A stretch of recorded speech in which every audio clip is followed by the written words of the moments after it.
Oh shit, it's still Extreme Makeovers Home Edition, still going on. Anyway, we start off right where we left off. They getting ready to finish up the boys' room. They having a little competition. We see Kirishima's room. That motherfucker is a man amongst men. He's a demon, a devil. Oh man, that's my man too. I like him. Then they show Shoji, his room basically just I mean, ain't shit in it. It's basically what they gave him.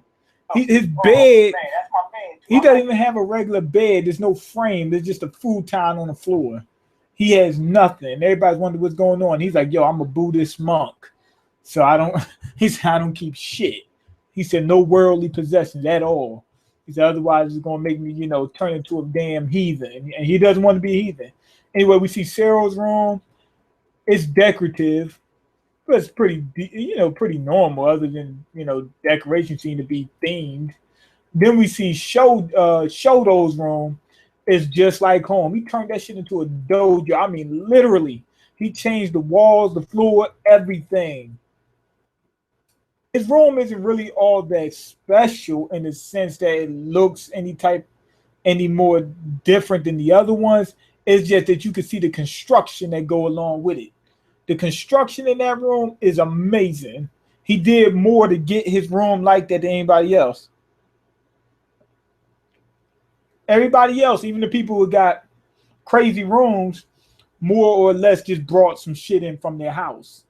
He literally was replacing, really, he damn near replaced the whole room. He replaced the doors, put the fucking sliding doors on it. Looks like old Japanese style. Shit was crazy. Anyway, the wrestler dude, Satoru, whatever his name is, he showed them his room. His room wasn't about shit. It wasn't about shit. He gave him some cake. Then we go to Jiro's room. She living the lifestyle of a rock band. What's the other girl? Hagakure room, whatever, the invisible girl. The Thing, Human Torch, Mr. Fantastic, and the Invisible Girl. Their room is just a girly girl room. There's nothing really special about it, just a bunch of teddy bears all over the place. That's it. She got a damn MacBook. That's the only thing I see different. The other two girls, different style, same fucking thing. Said Ochako's room is just plain as a motherfucker. She ain't did shit. Ain't nothing in there. Anyway, they didn't let us go to Suyu's house. Her room. But we went to the other girl room. She's a rich girl, whatever. What's her name? Yuru, whatever name, Yorozu,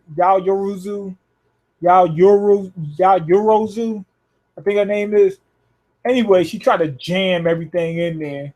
Fuck it, she just put the damn bed in, and the bed she got as big as a damn house because she used to living in a lap of luxury, and everything else is pushed over to the wall, and that's it. So her room ain't shit. Like the stuff in it is like real elegant and expensive, but who gives a fuck? Anyway, we find out who won, and guess who won? The dude that had cake, Satoriki. He won because he gave him some cake. That's it. Basically, he won off a damn bribe.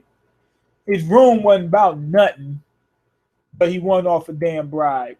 Anyway, they bring us outside. Suyu basically tells them, I chickened out.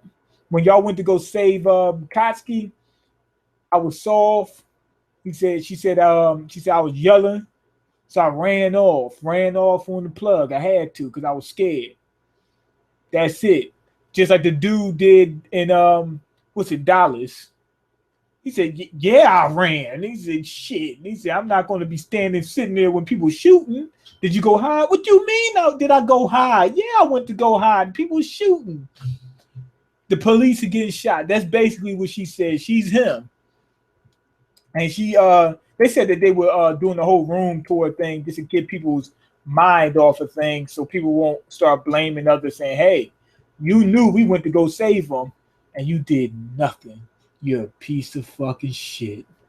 That's what they didn't want to happen.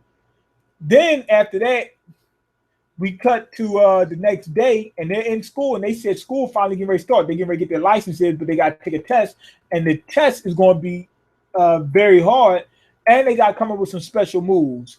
All the superheroes need special moves. They need that signature move, the rock bottom, the goddamn stunner, the F5 or whatever, the FU. What's it? F5, FU? Maybe they both attacks. I don't know, but they need some type of special move. Now, how was this chapter? Kind of shitty. It was boring as hell. Why? Because we already got room towards in the last one. If they wanted to do that, they could have gave us a couple panels on each page for the room tour. We could have bust this out last chapter. And then the reveal that Suyu felt some type of way about them going to save Katsuki and she didn't. Okay, I understand that. But you gave us a whole chapter around that? Like she's really all that important? She hasn't been made too important to the story yet. We ain't even get much background on her. We just know she's a frog person. That's the only thing we know about it, except for what we just learned in this chapter. So basically they're saying that the chapter was revolving around this reveal that meant nothing. The rooms were entertaining. I can't lie about that. And I'm not too disappointed because it's only one chapter and we're finally getting to the good stuff next chapter. So they got us back on track in the nick of time. But let's keep it real. This chapter was really about nothing. It wasn't about nothing. Nothing. Just the last 2 pages. Everything else in this chapter meant nothing. So I'm going to go ahead and give this chapter a 3. I got to give it a 3. Last time I gave it a little bit more because we just coming off of an arc. You know, they had to give a couple chapters to, you know, development and, you know, well, dialogue, really, not development, but dialogue and just figuring out where things are going to go from here. But we got 2 chapters of just room tours. The first chapter, cool, no problem, fine. Now we got a whole nother chapter. Now that was just too much. I think it was too much. I could have did something better than just read this chapter. Trust me. So I got to give it a low grade. We're gonna give it 3.